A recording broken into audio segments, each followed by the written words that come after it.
J'ai eu un trou de mémoire avant la projection. Je vous ai parlé des films comiques sur le nazisme. Et j'ai oublié le plus grand, évidemment, Le Dictateur. Et justement, parce que dans l'introduction, vous disiez les sujets graves traités drôlement, donc Chaplin comme l'exemple parfait. Mais en même temps, on comprend évidemment ce que vous avez voulu faire, c'est-à-dire l'opposition entre gravité et drôlerie. Mais d'où est venue quand même l'idée de faire un film sur le chômage? C'est parce que je suis cinéaste et ça m'est arrivé d'être au chômage. Alors il y a beaucoup d'artifices effectivement pour retoucher. Je me souviens d'ailleurs que Jacques Rivette m'avait dit qu'il avait plus touché de l'acédique que sur ses salaires et ses droits d'auteur. Oh, je crois qu'il ne plaisantait pas d'ailleurs. Ce qui lui a permis effectivement d'accumuler ses collections de disques et de musique. Donc c'était une expérience vécue, oui, observée. Un peu, oui. Par exemple, souvent pendant que j'étais au chômage, il y avait quelqu'un, je me débrouillais pour pointer alors que j'étais à Katmandou. Ou à Namche Bazar, ce qui est mieux. Et donc l'écriture de cette histoire, elle s'est déroulée comment? C'est-à-dire vous aviez écrit un scénario très proche de ce qu'on voit, très élaboré, très précis? Oui, je suis un peu inquiet comme ça, j'ai peur de rater mes films et j'aime bien avoir quelque chose de précis. Je suis assez peureux comme ça. Et effectivement, il y a eu des petites différences. Par exemple, le plan séquence entre Roland Blanche, l'employé de bureau, et sa femme, avec la rupture à la fin, et la valise, comme dans les comédies américaines, ça va avec la valise, ça devait être assez découpé. Et puis finalement, ça se passait assez bien, et c'était meilleur en plan séquence, c'est beaucoup plus fort. Vous savez, ce qu'il y a de bien, on reconnaît les cinéastes, enfin, je me vante un peu. Ce qu'il y a de bien, c'est qu'un cinéaste peut à la fois réussir des plans séquences et des flashs. Vous avez Hitchcock, par exemple, il y a des plans de 8 minutes dans La Corde et dans Les Amants du Capricorne, et puis il y a la séquence de la douche dans Psycho. Il a souvent fait ça, il faut varier le timing. C'est vrai qu'entre le plan séquence de La Corde et les 70 plans de la douche, il y a effectivement un monde. Mais quand même, enfin, je voulais en parler plus tard avec vous, mais là vous venez de l'évoquer, donc j'y repense. La scène de dispute quand même, filmée en plan séquence, entre le mari et sa femme sous l'œil muet, j'allais dire, de l'enfant, secrètement quand même, est-ce que vous glissez pas une petite scène autobiographique? Oui, effectivement, il y a eu... en plus, c'est ma femme qui joue, là, que j'ai un peu déguisée, je l'ai dit. Mais enfin, ça, c'est le jeu. Et, mais il n'y avait pas de dispute du tout à ce niveau, ça peut être pour d'autres choses. Mais dans l'enfant, on a l'impression presque d'un autoportrait, c'est-à-dire l'enfant qui se réfugie dans les questions d'ordinateur, dans la technicité, puis déjà l'idée fixe, enfin, ou en tout cas un choix d'objet très très particulier. Oui, c'est exact, mais enfin pas c'était pas la même chose, parce que j'avais des parents un peu hétéroclites, avec un père fantasque et hystérique, et une mère qui était très, très pondérée. Et il y avait comme ça des disputes. D'ailleurs, ils ont divorcé un moment. Mais enfin, ça n'a pas duré longtemps parce que ensuite, après le divorce, ensuite, 4 mois après, ils ont eu un enfant que mon frère. Vous voyez, c'était le divorce blanc. Un peu comme dans les comédies américaines, style Burton Taylor, enfin c'est pas la même chose exactement. Mais enfin bon, c'est les conflits de couple permanents, il faut être assez cool. Oui, ben ça, vous avez tourné Anatomie d'un rapport, donc vous êtes assez cool sur les difficultés de couple. Oui, en fait, à la distance, ça joue, vous savez, dans les couples, c'est toujours les 50 premières années qui sont les plus difficiles. Maintenant, j'ai dépassé le stade. Je suis à 52. Tant mieux.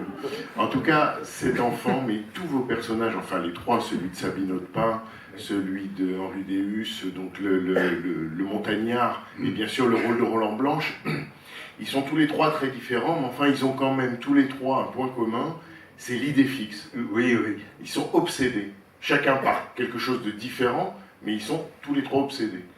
Oui, moi aussi je suis assez obsédé. C'est à l'âge de 8 ans que je me suis intéressé au cinéma, et ça a duré.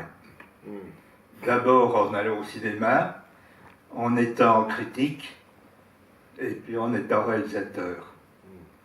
Et c'est un peu ancré dans la famille. Ma fille, à 5 ans, elle a dit à sa mère, « Moi, je veux être maîtresse d'astronomie. » Et bon, c'est ce qu'elle est actuellement. Enfin, elle n'est pas maîtresse, mais enfin, elle est astronome depuis 35 ans, elle est passionnée.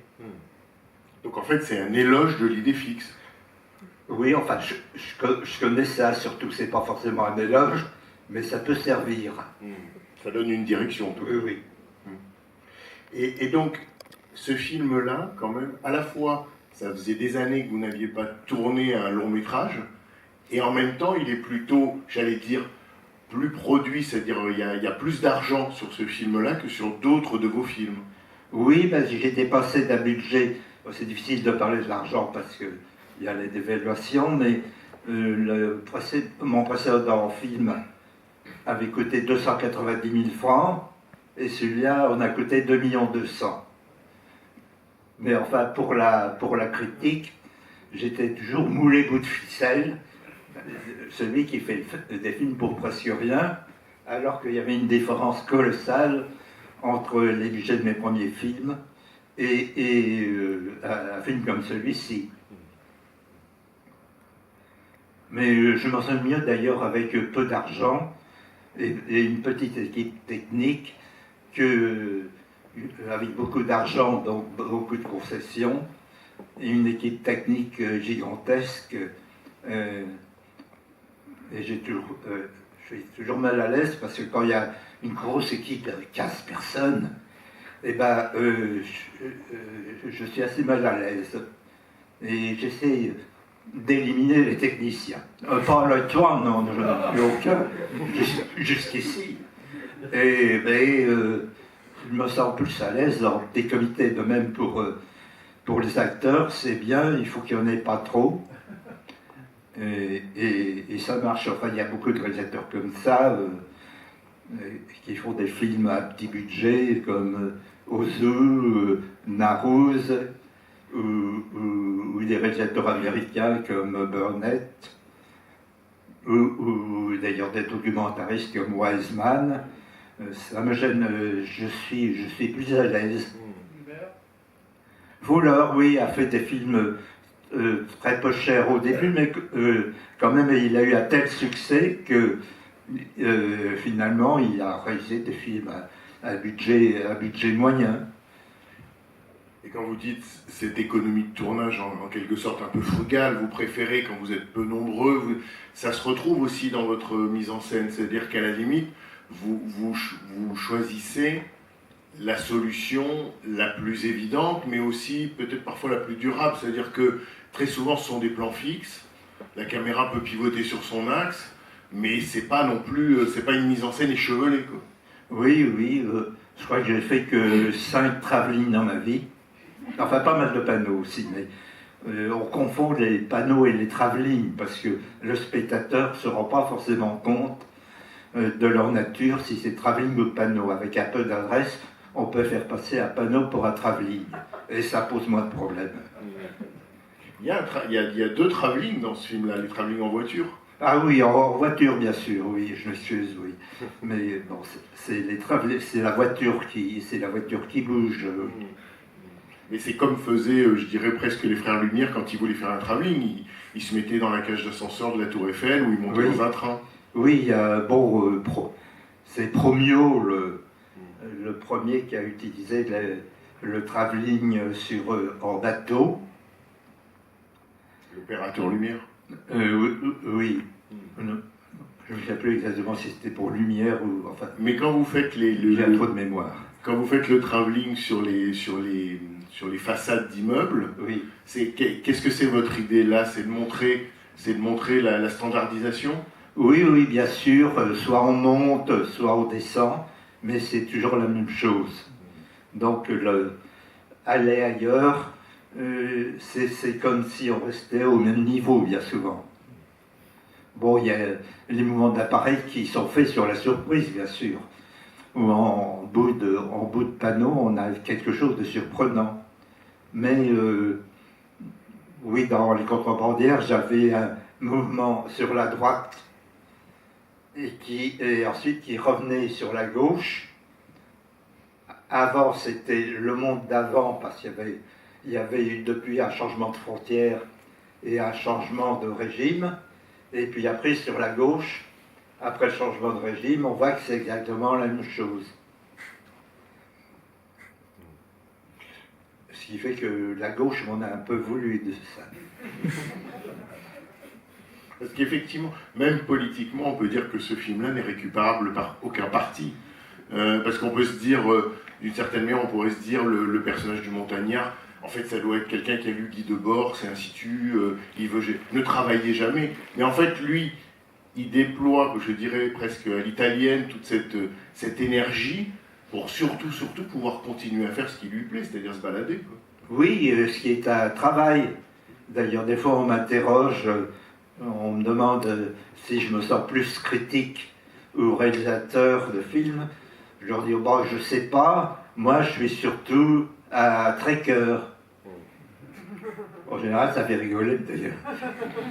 Ah oui, aussi, oui. Mais enfin, c'est une bonne réponse pour noyer le poisson. C'est ça, vous faites des films entre 2 marches. Oui. Oui, je suis bipolaire.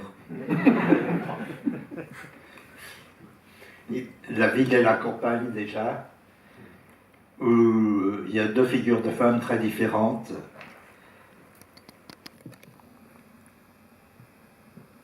Et en revoyant le film, je ne sais pas quand vous l'aviez revu pour la dernière fois, mais en le revoyant là, il y a quelque chose qui vous est revenu, que vous aviez oublié, ou quelque chose qui vous a frappé? Ça m'a assez surpris parce que je comptais sortir pour faire autre chose. J'ai encore un autre programme tout à l'heure. Et je me suis dit, bon, après je vais peut-être aller à côté à l'Expo Méliès.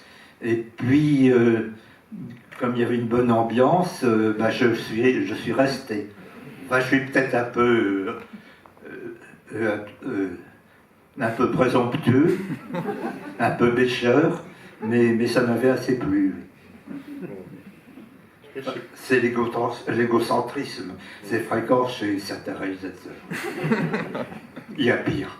Oui, je crois qu'il y a pire, parce que quand on lit quand même Mémoire d'une savonnette indocile, ce qui frappe quand même, enfin, on vous connaît, mais il n'y a jamais de gonflement d'ego, c'est-à-dire que tout est... vous vous méfiez, j'ai l'impression que parfois presque vous vous méfiez de l'effet que ça pourrait avoir sur vous, finalement, d'être un cinéaste connu dans un certain monde, mais vous vous méfiez de l'esprit de sérieux et même du gonflement de cheville. Oui, effectivement. Et puis, bon, à 84 ballets, j'ai plus rien à cacher.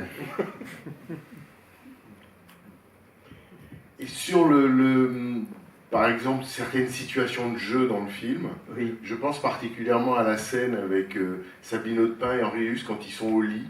Oui. Cette idée quand même de lui faire tartiner son pain avec les doigts et la confiture, et qu'elle lui jette la confiture, il lui jette la... Ça, c'est écrit Ou c'est quelque chose qui naît un peu de la situation? Oh, je ne sais plus, mais c'est bien, pendant que les gens parlent, de les faire agir d'une façon ou d'une autre. Oui. Donc une action contradictoire.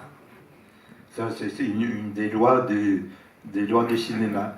Et même quand ils parlent, ce qui compte des fois, c'est plus le geste. J'avais toujours un modèle comme ça que j'ai pas employé. C'est, par exemple, il y avait, c'était dans Monsieur Smith au Sénat. Il y a James Stewart qui est amoureux de Gina Erso et qui n'ose pas le dire. Et le fait qu'il ait envie d'elle, ça se manifeste uniquement par sa façon de manier le chapeau. Parce qu'on comprend, avec plusieurs scènes, que quand il est gêné, c'est la gêne de l'amoureux, et ben la première chose à faire, c'est de tripoter son chapeau. Alors, des fois, avec certaines personnes, ils ne tripotent pas son chapeau. On comprend que ça laisse indifférent. Toujours, et ce geste qui correspond à une timidité, ben, il ne sait pas quoi faire, il ne sait pas quoi dire. C'est très révélateur et le public comprend ça. Enfin, il y a de nombreux exemples dans le cinéma comme ça. Je vous donne... Mais pour vous, le cinéma, et après je vous passe la parole, mais peut-être une dernière chose sur justement James Stewart. Pour vous, le cinéma a toujours été un réservoir de gestes, ou en tout cas un réservoir d'images et d'idées. Ce qui me frappe quand même dans ce film, mais aussi dans Jeunesse d'un repas, c'est-à-dire que vous êtes un cinéaste qui a un goût presque enfantin pour l'analyse, mais au sens de démontage. On va démonter une situation, mais au sens où on démontrait une horloge. Jeunesse d'un repas, ou un film comme celui-là sur le chômage, les ascédiques, la NPE quand ça existait sous ce nom-là, enfin, c'est-à-dire qu'en même temps c'est aussi un petit peu un documentaire, mais ce qui me frappe c'est l'analyse. Et l'analyse, c'est ce par quoi vous êtes entré dans les films, et ce par quoi vous êtes entré dans le cinéma, c'est-à-dire l'écriture, la critique au cahier du cinéma, c'est déjà la même chose. Oui, vous avez raison, je suis un grand enfant, vous savez, à mon âge, on retombe en enfance, vous connaissez, ça fait longtemps que vous êtes retombé. 4 pattes, Oui. ensuite 2 pattes, et puis on retombe à 3 pattes. C'est le parcours de la vie, oui. Donc effectivement, être assez minutieux, et, par exemple quand on est critique, il y a beaucoup de critiques qui sont généralistes, ils parlent de l'ensemble du film, des fois sans même citer le titre du film ou donner des exemples. Moi, j'étais un groupie de Truffaut qui, au contraire, s'appuyait toujours sur des éléments précis avant de passer au général. Momo Romer, que j'aimais beaucoup, par exemple, c'était tout à fait le contraire. Il arrivait à faire une longue étude sur un film sans citer aucune scène, ni même l'action. Il y avait une critique type sur The Big Sky, La captive aux yeux clairs, où il ne parlait pas du tout du film, mais de l'ambiance générale de la mood du film. Donc, en tant que critique, il faut chercher des preuves de talent et analyser dans le détail. D'ailleurs, je vais avoir dans quelques jours une sorte de masterclass, mais qui sera en fait une étude linéaire de The Road to Yesterday.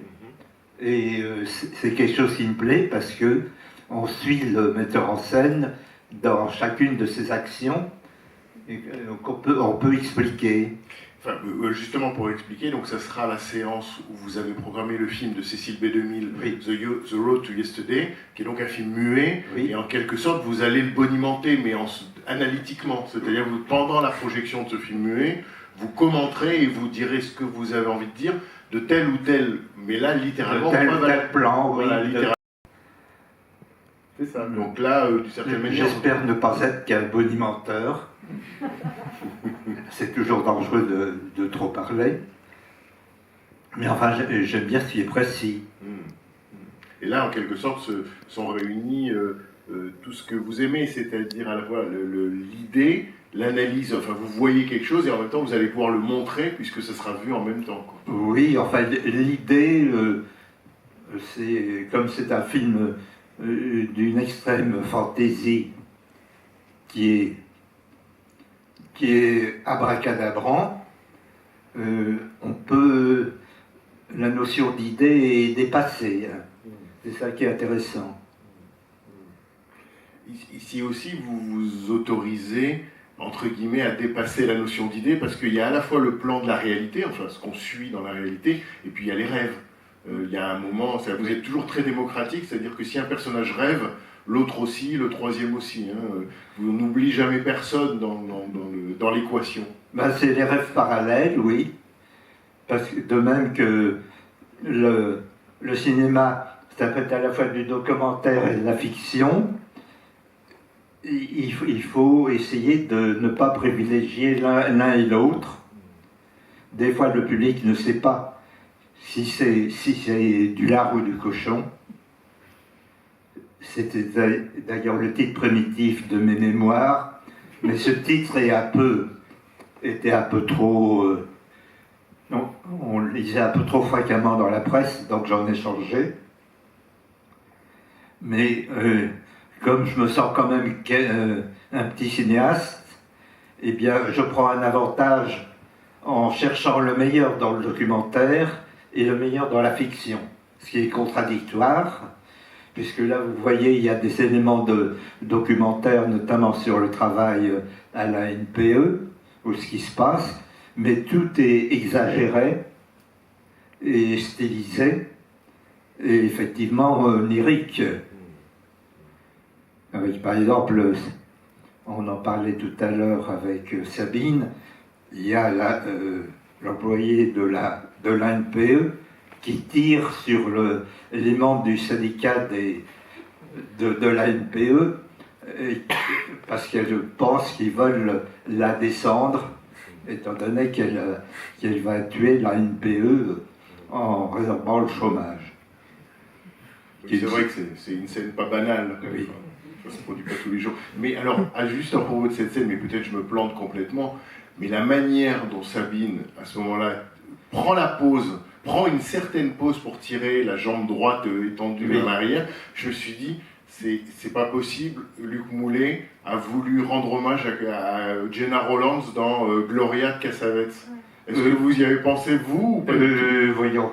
Gloria, c'est quelle année? C'est le début des années 80. Oui, et donc, oui. C'est ce polar, vous savez, où Gena Rowlands doit en quelque sorte protéger un enfant contre la mafia. Oui, ça y ressemble un peu, mais c'est tout simplement parce que je ne savais pas exactement comment elle devait tirer. Alors, Sabine, qui jouait le soir avec Belmondo, je me suis dit, bah écoute, demande à Jean-Paul comment il fait. Et c'était parfait, évidemment, parce que c'était un spécialiste. Vous voyez, l'influence de Belmondo. Ça, c'est génial, vous faites feu de tout bois, quoi. Oui. D'ailleurs, Sabine, quand il y a eu cette scène à tourner, elle a vu qu'elle était dans un autre monde par rapport au début du film.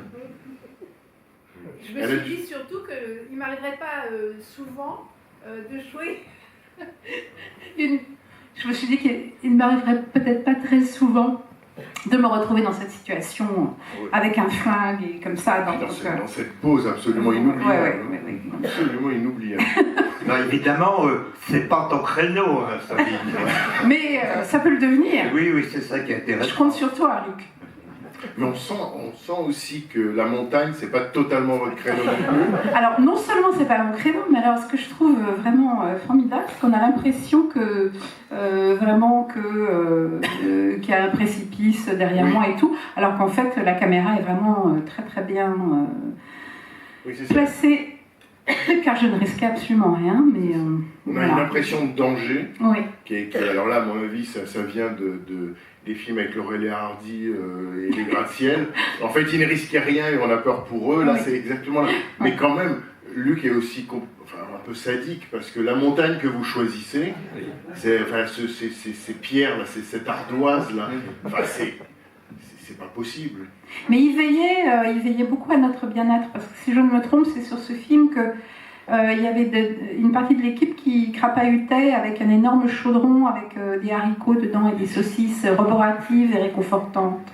Hein? Oui, et alors, c'est là. Et alors c'est très drôle parce qu'on croisait sur le chemin, on croisait de véritables randonneurs et qui comprenaient absolument pas ce qui se passait. Cette marmite énorme et extrêmement lourde, alors que évidemment, moins on portait de choses, mieux on s'en trouvait, quoi.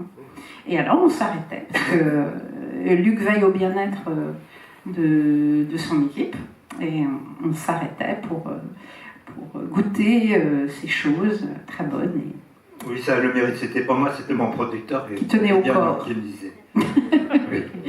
Mais par exemple, il y a des choses en triche, en montagne. La montée en éboulis, c'est assez dangereux. Pas seulement sur le plan physique, enfin très peu, il faut savoir, mais sur le plan du rendu. Parce que en éboulis, l'éboulis tue le son.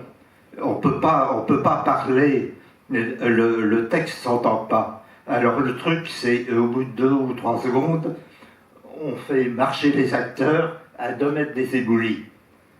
Et le spectateur croit qu'ils sont toujours en éboulis.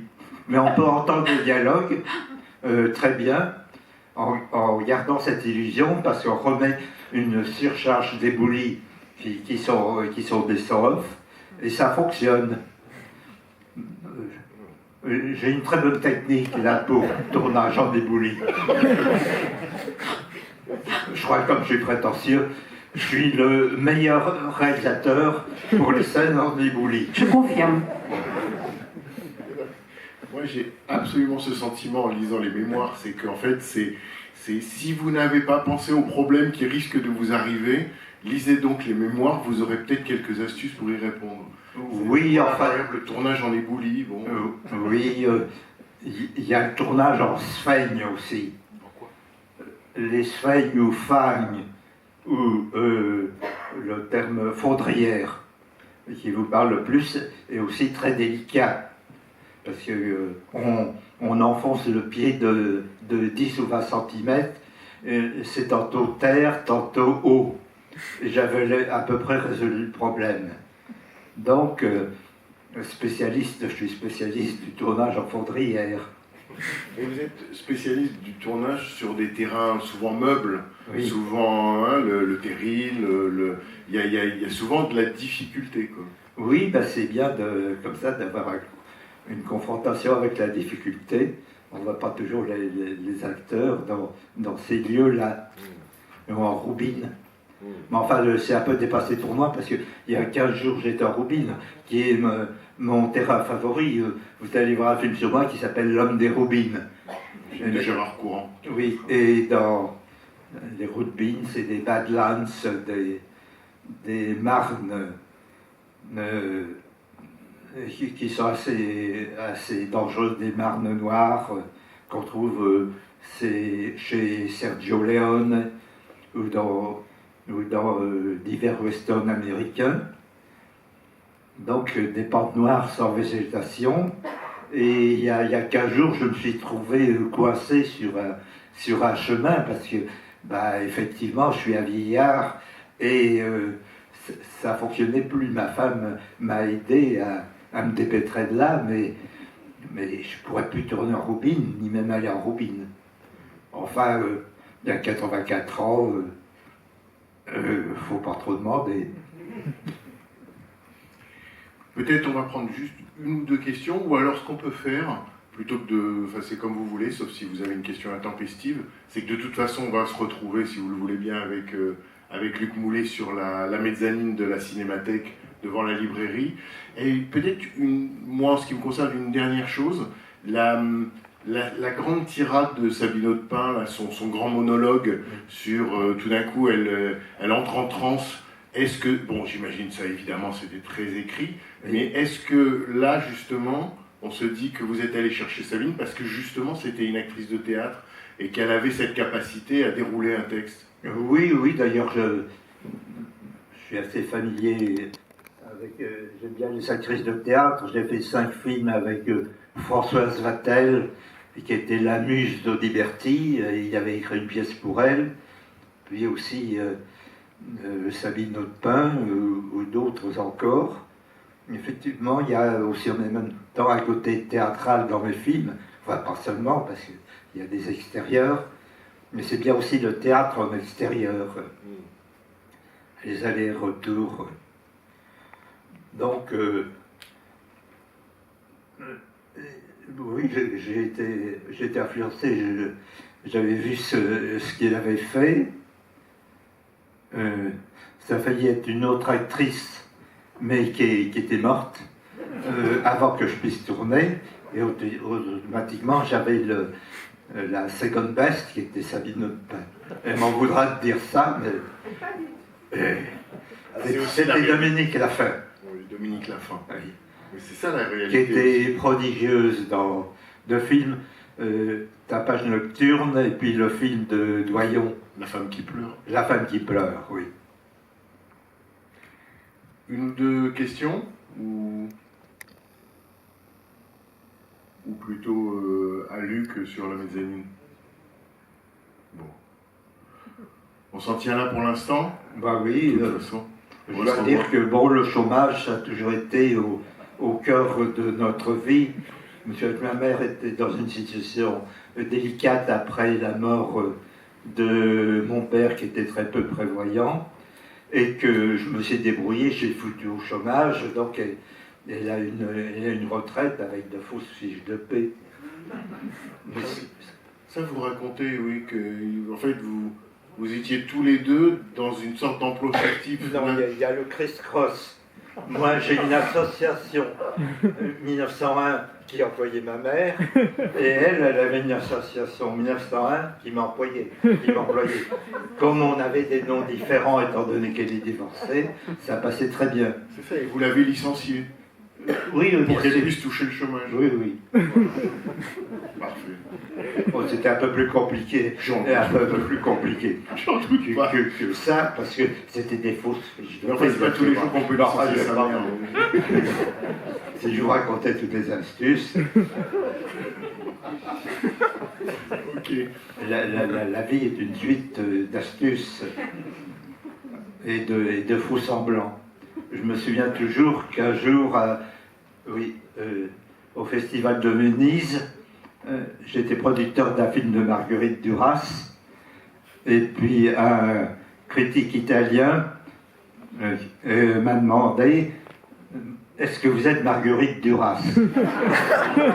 J'ai dit « Oui, bien sûr, c'est ce qu'il fallait dire », et il a fait son interview. Je ne sais pas si l'article est passé, il se fait engueuler par le en chef, mais c'était très plaisant. Puis j'ai dit des choses pas mal, peut-être mieux qu'elle. C'est ça le cinéma. That's all fault. En tout cas, c'est ça le vôtre, absolument. Mille merci. Merci à vous. Merci.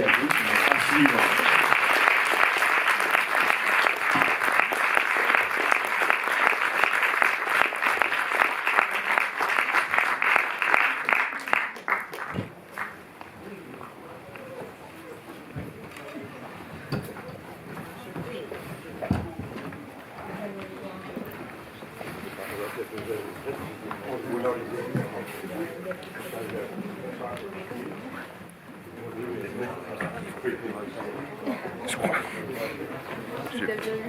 Je pense qu'il aime beaucoup.